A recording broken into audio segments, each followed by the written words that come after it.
So the specialized companies is constituted by single business, vertically integrated and dominant business, and the diversified companies are companies which are present in a number of businesses or products which might be related and unrelated. So during the 1980s and 90s, after 74, this trend of increased diversification actually changed. All of a sudden, from 1970s, companies which had diversified in the last 25 years started to feel the pressure of handling such huge, complicated businesses. And that is why in the 1980s and 90s, the trend reversed as large companies refocused their core businesses. They started to divest their non-core operations, non-core products, and started to have a more focused strategy. This chart gives you the same kind of figures, but for UK companies, and for pretty much the same time period, from 1950 onwards to a more closer time period, 1993. And what can be observed here is that diversification kept increasing till the 1990s, but if you pay great attention, it's the red bar which has mainly occupied the greater proportion of companies. So the companies which were diversifying mainly in related businesses. And the unrelated businesses also increased, but occupied a smaller proportion of the overall companies in case of the UK market. And the single business enterprises, even till 1990s, we can see that it has been decreasing. So both in case of the US Fortune 500 and in case of UK corporations, what history tells us is that companies did see a merit in diversification. They did diversify into related and unrelated businesses, even though, as I said, towards the late 1980s and in the 1990s, there was a change in goals where companies started to refocus from growth as being the major driving force to shareholder value, of how to increase shareholder value. And that is where they saw a merit in not diversifying too much. That is where they saw a merit in kind of divesting some of the non-core business and refocusing. How can we actually explain this change in trend from diversifying from 1950s till the 1980s, and then again a shift towards focusing? What explains this? And the biggest explanatory factor is the change in the management goals. Initially, the main management goals in the 1950s and 60s was growth. How do we grow? And the simple answers to companies was grow by getting into different products, grow by getting into different international markets. So the major question that they were answering, companies were answering, what was the quest for growth. How do we grow? And that is why you had this increased momentum of diversification. You had more diversified companies. You had conglomerates coming up. So the company developments, in terms of company developments, you had the rise of conglomerates and diversified companies. But it was not only management goals which was fueling this diversification, but also the simultaneous development of certain strategic tools, financial tools, which were much better developed in 1950s and 60s as compared to 1910 or 1920s. The greater establishment of the multinational form in organizational structures, the development of corporate planning systems, all these tools became more familiar, more established, and managers got to know how to use them, which aided the diversification of companies into different products and different markets. The financial analysis tools, the organizational structure in the form of the M form, and the corporate planning systems helped manage such complicated businesses. And that is why you had this rise of conglomerates. Let us move ahead. Towards 1970s, towards late 1970s, these conglomerates, as I said, started to get into financial problems. They were not able to make profit in all the different businesses they were.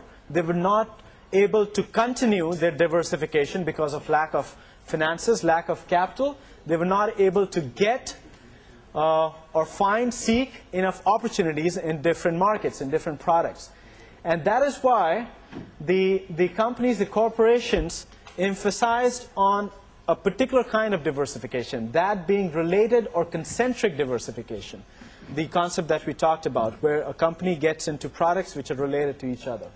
And this was supported by the analysis of economies of scope and synergy.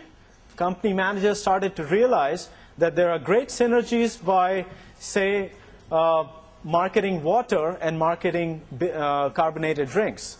And that is what led them to emphasize on related diversification. Companies, probably the oil companies, started to see great synergies in being present in oil exploration as well as in oil refining. And that is why they diversified into both these streams, which were related to each other.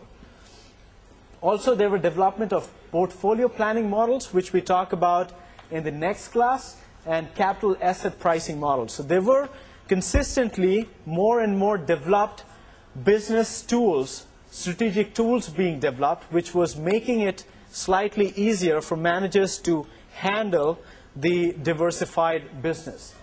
What happened later on? There was a change in the focus of these top managers. From growth to dealing with financial problems, they started to focus more on how to make these shareholders happy, who were the real owners, how to keep the owners happy, how to increase the stock prices. And that is why the companies adopted a very focused strategy, or tried to be more focused than before, which led to a lot of divestments, companies getting out of non-core businesses, trying to focus or put all their energies into very, very few businesses, fewer than the related or concentric diversification, only on the core businesses, huge amount of divestments. And what was actually supporting this company development of refocusing was the growing concept of core competencies. It was in the 1980s when the concept of being competent in only a few specific products or services became a management fad. Companies worldwide started to think of core competencies as being very beneficial for their profit, for their shareholder value. And also there was a concept of dominant logic, which suggests that it makes sense to focus on one business, to dominate in one business, rather than spread your spread your businesses into too many products. As time passed by, the focus, the management goals changed further a little bit, from not only focusing on how to increase shareholder value, but how to compete in this increasingly dynamic environment.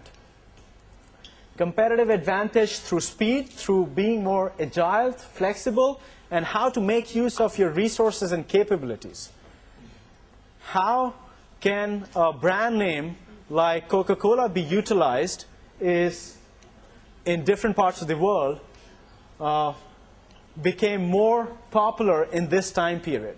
Coca-Cola brand or McDonald's brand being one of the capabilities that the company had. What this led to in terms of developments, it led to joint ventures, alliances, corporate venturing.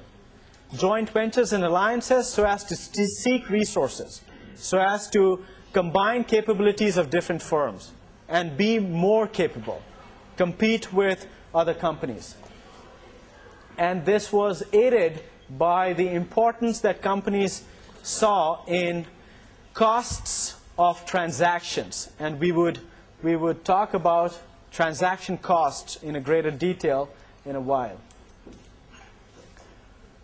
Focusing on motives of diversification.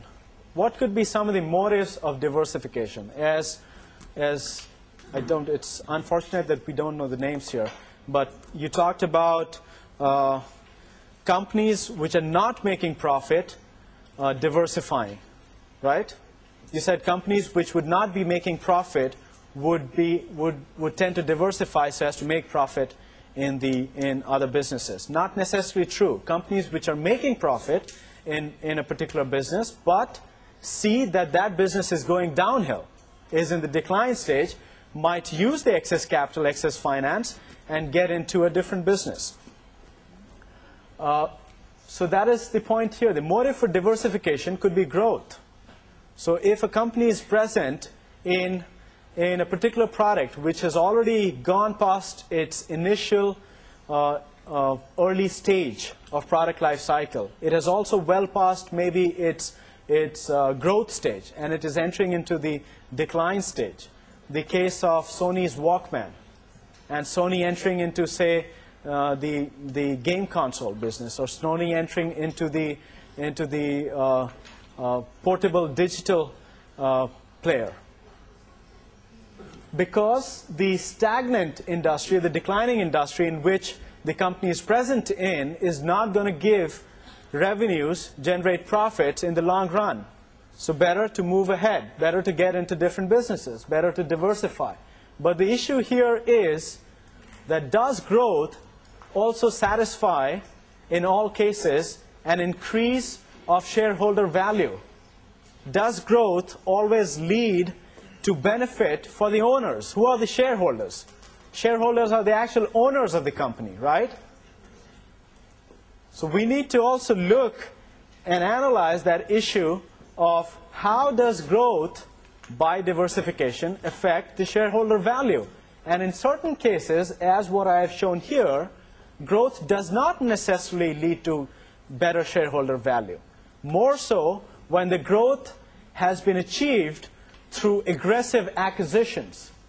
So if the growth strategy, especially by acquisition, has been made for some time period, it definitely acts as a destroying factor for shareholder value. The case of Time Warner share price when it acquired AOL. In 2000, you can see the share price, very healthy, $70. And after the AOL merger, it kept declining to its lowest in 2002 to around 10. And even now, it is not way better than what you see here, $20. And this was immediately after the acquisition of AOL happened by Time Warner. What this shows is Time Warner did grow, did diversify in a slightly different product, in a slightly different service that AOL had. But how did it actually affect the real owners of the company? It did not benefit it, right? Now, there could be certain reasons. There are obviously factors behind why this happened, and this would not necessarily happen in all scenarios, but this is a common feature after any major aggressive acquisition that happens. So industries like tobacco, oil, newspapers can be thought of as being in their decline, in their extremely mature phase. And companies which are present in these industries, which have tobacco, newspapers as their major products, would want to consider diversification, product diversification, because they know that there are not going to be enough profits and sales from these products in the future. Okay, so if we focus on the motive of not diversification, but a more specific concept of international diversification.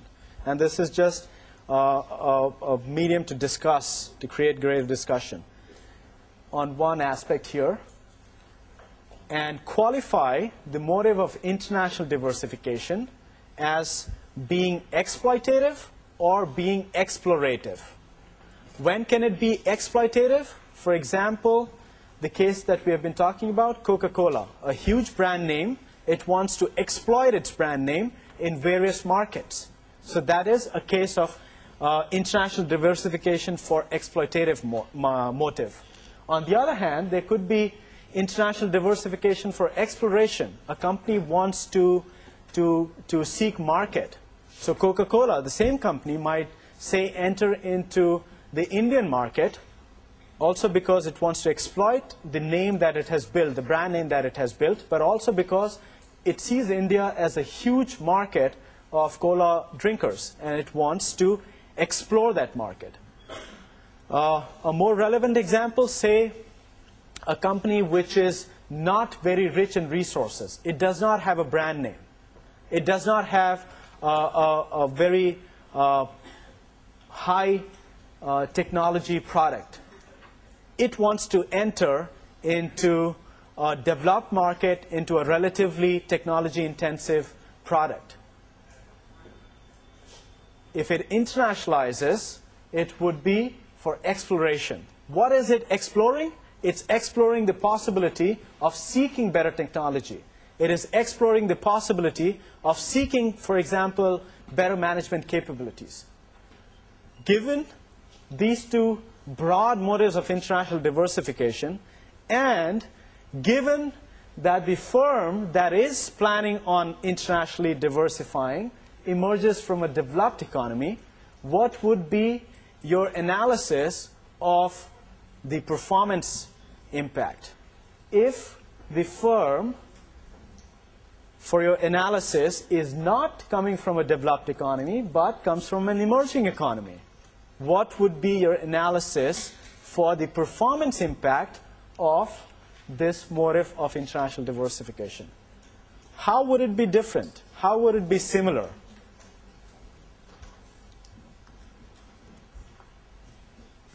Would you guys want to think about this? Comment on this? So to just better explain these models, again, similar to other models, this does not give you a concrete answer. But this would broaden the scope in which you can analyze things. This would broaden the understanding of issues of international diversification and impact on performance, taking into consideration different contexts of developed and emerging economy. So an example of motive for international diversification, say, being exploration and coming from emerging economy, is that of the Tata group of companies that I've discussed about. Steel. It acquired recently the European Steel Company for mainly, I would think, exploration. For entering into the European market, maybe looking at or seeking better technology from the European player, and it comes from an emerging market. On the other hand, McDonald's coming from a developed economy, the US, internationalizing would be a case of exploitative motive for international diversification, and it falls into this category here. Could there be a company from an emerging economy trying to exploit when it is internationalizing? Could there be a particular aspect that the company from an emerging economy is trying to exploit? And this can be better analyzed if we focus a little bit on some of the characteristics of emerging economies. To make it more simpler, if you just think of China for a while as one of the big emerging economies, what is the one thing that we always come to listen when we talk about the Chinese market, Chinese economy? Cheap labor, exactly. So if a company like, say, Haier in the appliances industry, which is a competitor of Whirlpool that we talked about very briefly, if that company is internationalizing, it also can be argued that it is exploring newer and newer markets, but the way Haier actually operates in international markets is mainly through exports. So it has most of its production activity located in China, where it can exploit its cheap labor. So it is entering into international market, so it is diversifying, and one of the motives of diversification is let us exploit this cheap labor that we have. The other foreign competitors don't have this thing. They might have other resources like brands and technology, but we have cheaper labor, so let us exploit it. Same is the case with the companies that I talk about in the IT industry from India, Infosys and Satyam, two major players, and also TCS. Most of their operations happen from their Indian bases, and the exploitation motive can be argued from, again, the cheap software professionals, the cheap engineers that these companies have access to in the Indian economy. Now, how it would impact performance is what I would leave it up to you guys and maybe rethink about it later on. But now, let us, having discussed a little bit about the changes in the management goals in the last 50 years, from growth to shareholder value to competing for flexibility, let us read the articles and see how the changes have actually happened in real companies, from diversification to focusing.